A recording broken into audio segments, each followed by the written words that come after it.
చంద్రబాబు నాయుడు గారి పరిపాలించిన 14 సంవత్సరాలలో ఆయనకి ఫైనాన్షియల్ ఫిగర్స్ చూస్తే అన్నీ కూడా డెఫిసిట్లోకే వెళ్ళాయి. చూడండి, ఇక్కడ ఒక ఫిగర్ ఉంది నా దగ్గర. ఇప్పుడు 93-94లో ఆ ఒక్క సంవత్సరం మాత్రం 230 కోట్ల సర్ప్లస్ వచ్చింది. 94-95లో 730 మైనస్లో పోయింది.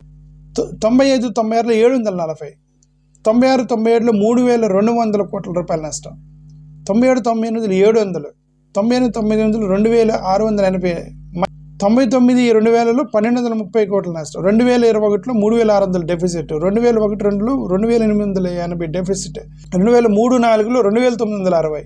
ఆ తర్వాత 2005-6 రాజశేఖర రెడ్డి గారు చూడండి దాన్ని ఎలా డెవలప్ చేశారు. మళ్ళీ రివర్స్లో అక్కడి నుంచి ప్లస్ వచ్చేసింది. 2005-6లో 64, 6-7లో 2810 సర్ప్లస్ వచ్చింది రాజశేఖర రెడ్డి గారి పరిపాలన. 7-8లో 159 సర్ప్లస్ వచ్చింది. 8-19లో 1004 సర్ప్లస్ వచ్చింది. 9-10లో కాంగ్రెస్ గవర్నమెంట్ 1230 సర్ప్లస్ వచ్చింది. 10-11లో 2464 సర్ప్లస్, 11-12లో 3138 సర్ప్లస్, 12-13లో 1125 సర్ప్లస్, 13-14లో 344 surplus. Source reserve bank of India అని నాకు ఒక డేటా వచ్చింది, అది మీకు చదువుతున్నాను. ఓకే, 14-15లో మళ్ళీ రివర్స్లోకి వెళ్ళింది. 13,776 డెఫిసిట్, 15-16లో 7,302 డెఫిసిట్, 16-17లో 17,230 డెఫిసిట్, 17-18 16,150 డెఫిసిట్, 18-19లో 13,799 డెఫిసిట్.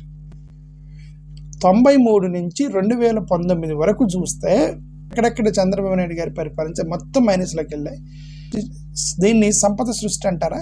డెఫిసిట్ ఫైనాన్షియల్ ట్రాన్సాక్షన్ మైనస్లోకి తీసుకెళ్ళిపోయిన ప్రతిసారి నేను సంపద సృష్టిస్తానంటే వచ్చినట్టు క్యాపిటల్ సృష్టించామంటారు.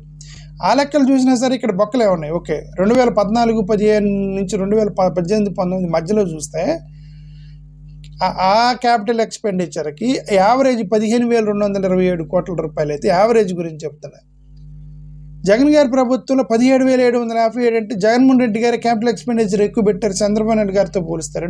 ఇక సంపద ఏంటి? వాట్ ఈస్ సంపద సృష్టి?